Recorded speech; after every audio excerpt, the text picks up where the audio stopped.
semangat dan kompak. Oke, hari ini sebelum kita memulai pembelajaran, alangkah baiknya kita membaca doa terlebih dahulu. Ayo, siapa yang mau memimpin ke depan untuk membaca doa? Silakan, ayo Dek Raffi. Ayo Dek, ke depan. Dek, mimpin doa Dek. Ayo Dek.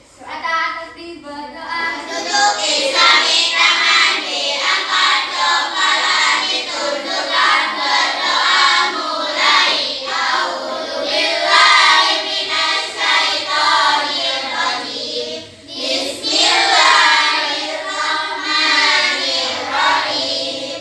Alhamdulillahi rabbil alamin. Ar-Rahmanir Rahim. Maliki yaumiddin. Iyyaka na'budu wa iyyaka nasta'in. Ihdinas siratal mustaqim. Siratal ladzina an'amta 'alaihim ghairil maghdubi 'alaihim waladdallin. Amin. Raditu billahi rabban wa bil islami dinan wa bi Muhammadin nabiyyan wa rasulah. Rabbi zidni ilma warzuqni fahma birahmatika ya arhamar rahimin. Amin. Silakan kembali. Ya, boleh masuk Dek, silakan. Langsung duduk di sebelahnya Bilkis ya. Oke. Oke, adik-adik, selanjutnya kalian masih hafal sila-sila Pancasila? Bisa dibunyikan bersama-sama? Bisa. Kita mulai ya. Pancasila. Satu, ketuhanan yang Maha Esa. Dua, kemanusiaan yang adil dan beradab. Tiga, persatuan Indonesia. Empat, kerakyatan yang dipimpin oleh hikmah kebijaksanaan dalam permusyawaratan perwakilan. Lima, keadilan sosial bagi seluruh rakyat Indonesia. Oke, terima kasih ya kalian sudah mau membunyikan sila-sila Pancasila. Bukan hanya dibunyikan saja, tapi kalian harus menerapkannya di kehidupan sehari-hari. Oke? Sudah paham? Oke. Sekarang kakak mau tanya, bagaimana nih kabarnya kalian?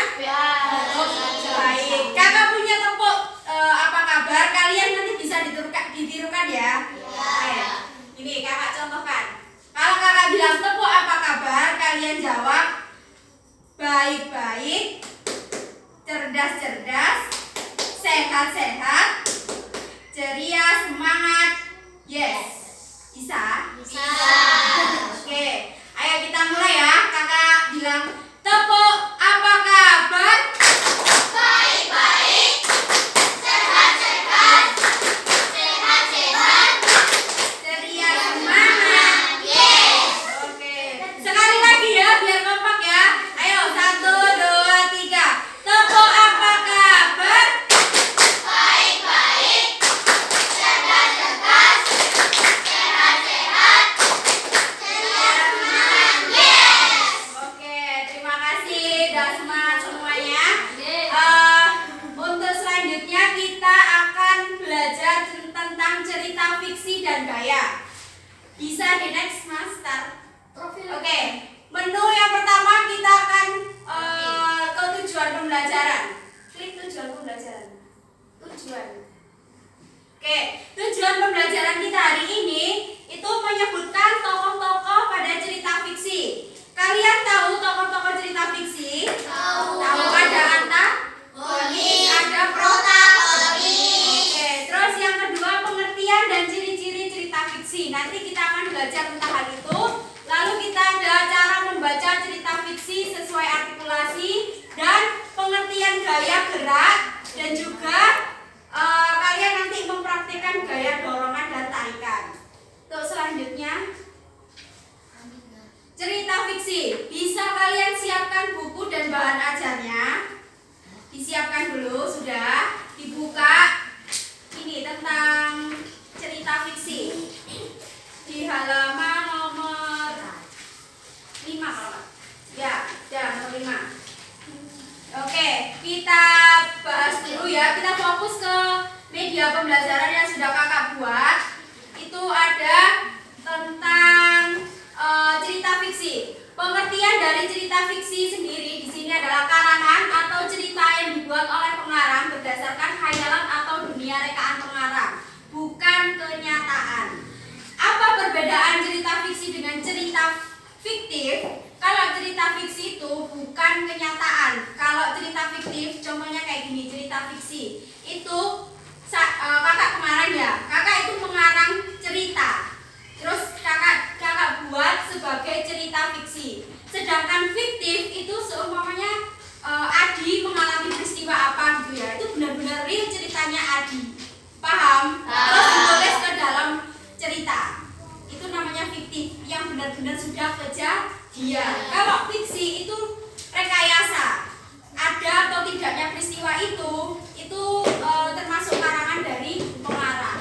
Sudah paham sampai pengertian cerita fiksi? Apa cerita fiksi itu? Bukan cerita yang dibuat oleh pengarang berdasarkan khayalan atau dunia rekaan pengarang, bukan kenyataan. Oke, good.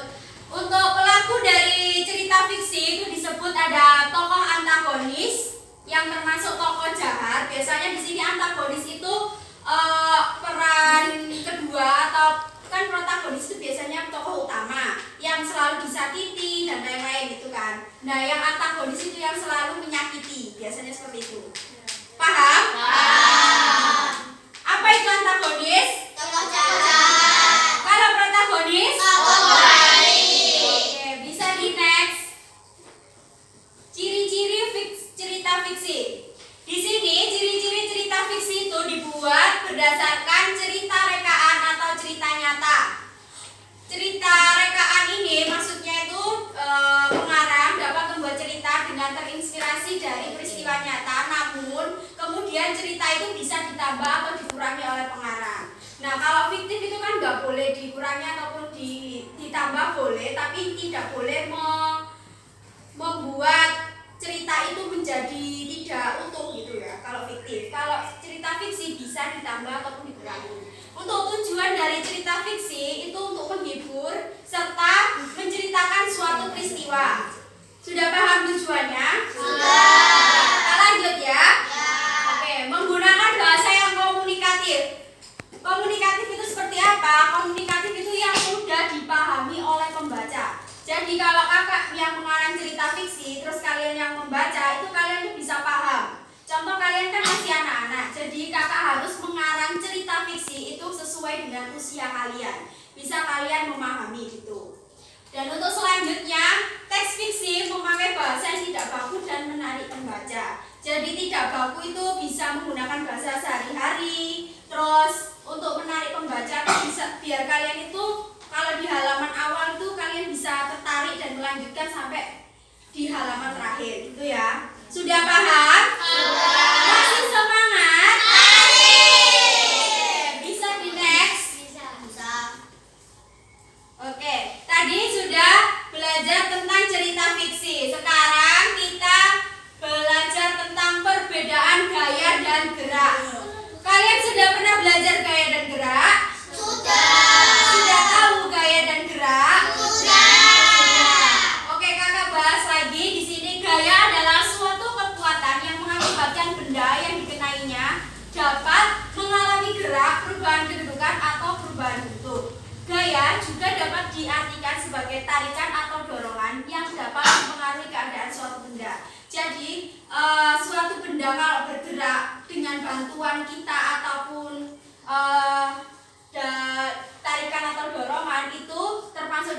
dengan gaya. Bisa dipahami? Bisa. Apa itu gaya? Suatu kekuatan yang mengakibatkan benda yang dikenainya karena mengalami gerak. Oke, pintar. Bisa dilanjutkan ke gerak. Next. Gerak. Gerak adalah perpindahan kedudukan suatu benda terhadap benda lainnya akibat dikenai gaya. Perubahan gerak akibat gaya, gerak suatu benda sangat dipengaruhi oleh gaya. Jadi di sini gerak itu bisa ada karena adanya gaya.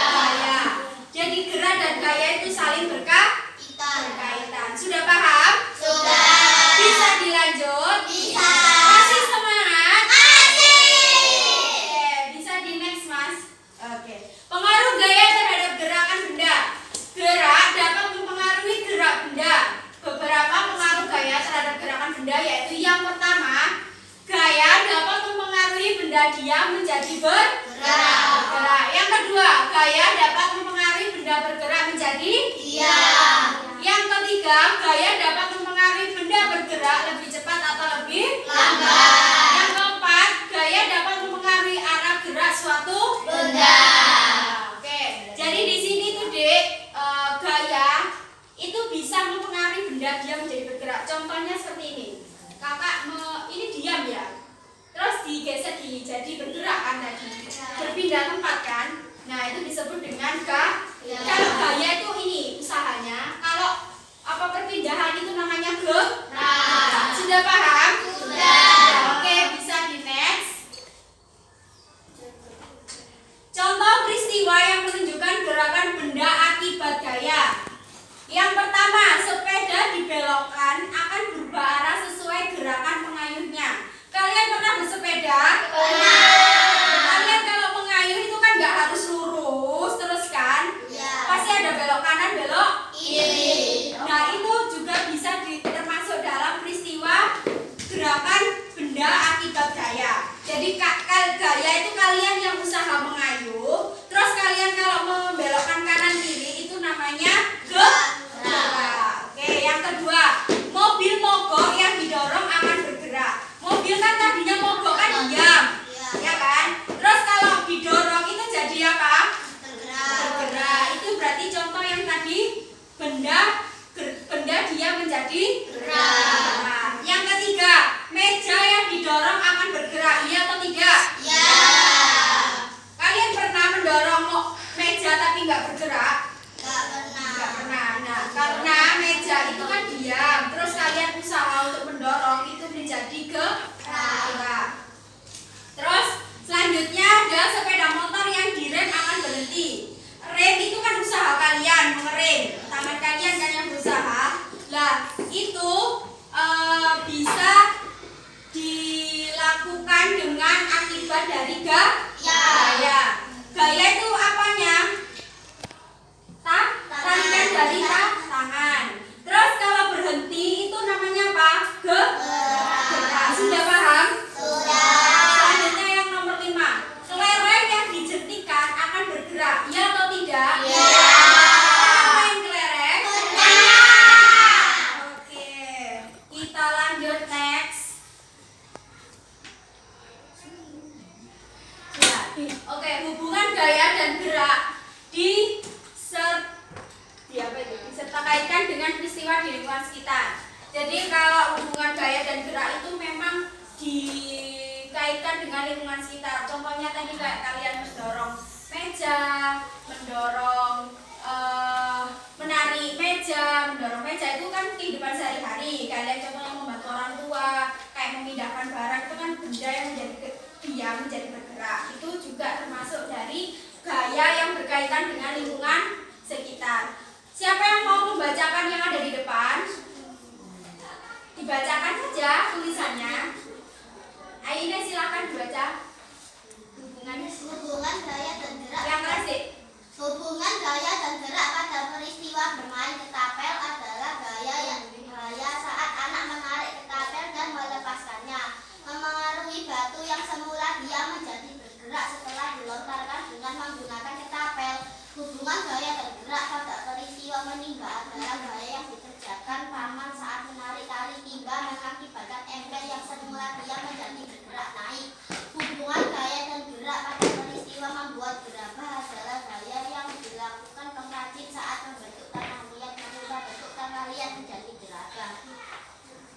Sudah didengarkan tadi temennya membaca?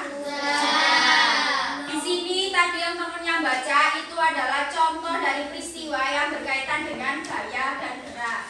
Sudah paham ya? Bisa di next? Bisa, oke, di next. Ini adalah contoh dari gaya dan gerakan. Gambar ini adalah contoh apa? Kalau ini? Menarik apa? Ini termasuk contoh gaya atau tidak? Gaya itu yang mana? Tangan menarik. Kalau gerak itu meja yang dia menjadi bergerak. Sudah paham? Bisa dilihat di halaman 9 di bahan ajarnya. Di halaman 9 tes formatif ya. Sudah. Latihan soal, kita bikin kuis nanti di sini bisa langsung dikoreksi ya. Ada benar ada salah. Bisa di next. Oke. Tadi kan kalian sudah dikasih ibu materi tentang gaya dan gerak serta cerita fiksi. Jadi kalian pasti sudah bisa menjawab pertanyaan dari ini. Yang pertama, teks yang berisi rekaan atau khayalan yang tidak berdasarkan kenyataan disebut fiksi. Benar atau tidak? Benar. Oke. Kok kalian kelihatannya nggak semangat ya? Masih semangat atau belum?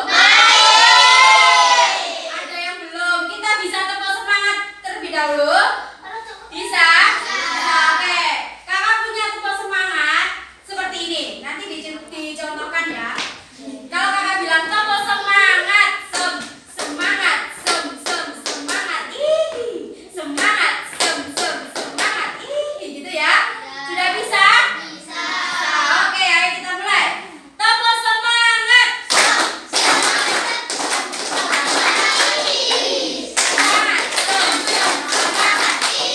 Lagi, sekali lagi. Tepuk semangat.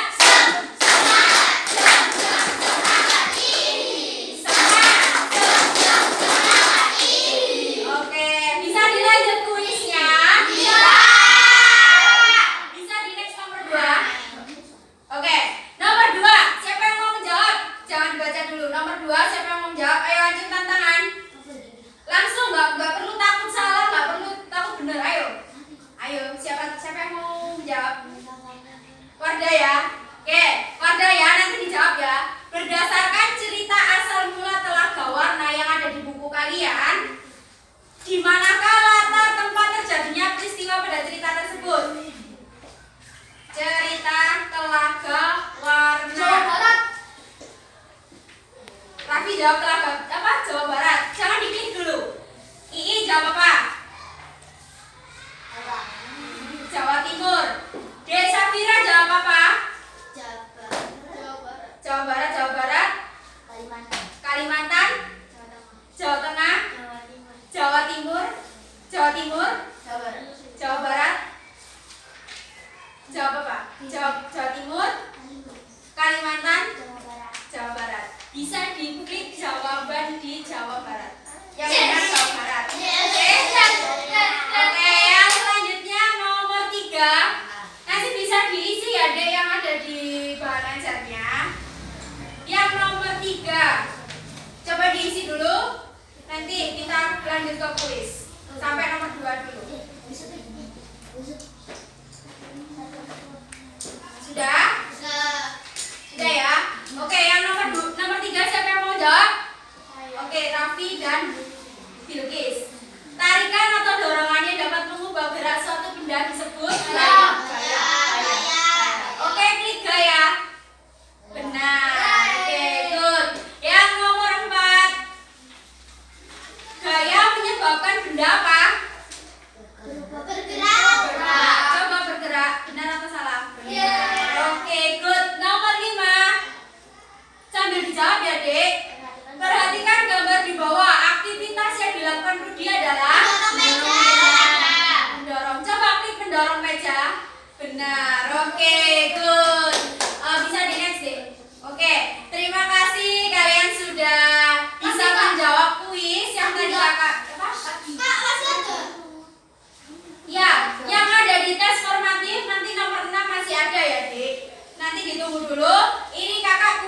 sudah kakak akhiri dan media pembelajaran sudah selesai. Terima kasih sudah menjawab serta menyimak materi yang sudah kakak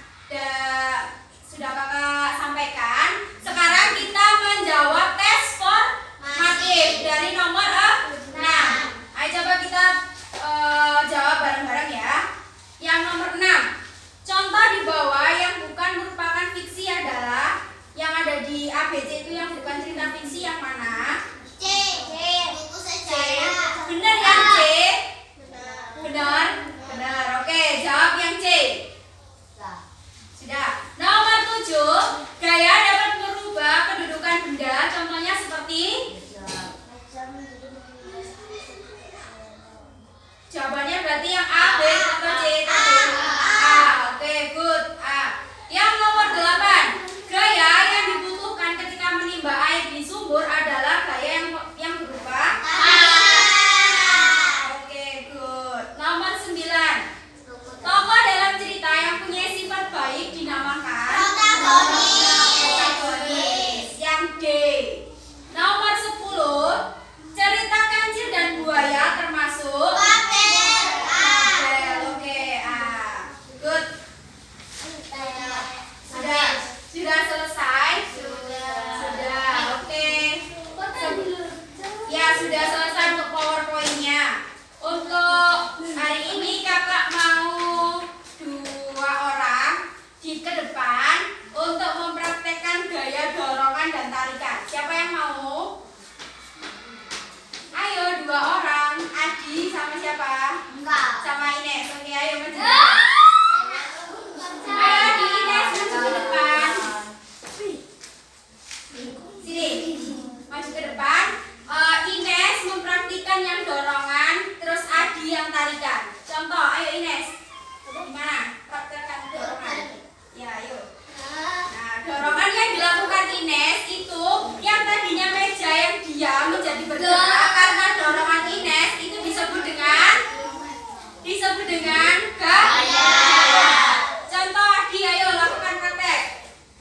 Sudah, itu namanya tarikan untuk suatu benda yang disebut dengan gaya. Sudah paham semua yang dipraktekkan? Oke, baik. Sudah selesai pembelajaran hari ini. Bisa kakak akhiri, tapi sebelum diakhiri bisa cek semangatnya dulu. Iya, tunggu dulu. Untuk cek semangat, kalian yang terakhir ini harus lebih semangat dari yang tadi, oke? Semangat dulu ya. Kalau kakak bilang kamu semangat kayak tadi ya. Oke, 1, 2, 3. Topo semangat.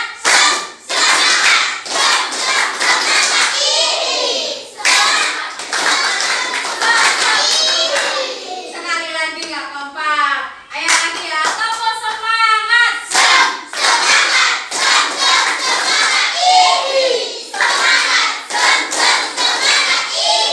Oke, terima kasih. Pembelajaran hari ini sudah bisa kakak tutup. Terima kasih. Kakak akhiri. Assalamualaikum warahmatullahi wabarakatuh. Bisa berdoa untuk Kak Bibi. Ya, nanti tunggu dulu, nanti dikumpulkan. Kakak Bibi doa terlebih dahulu ya.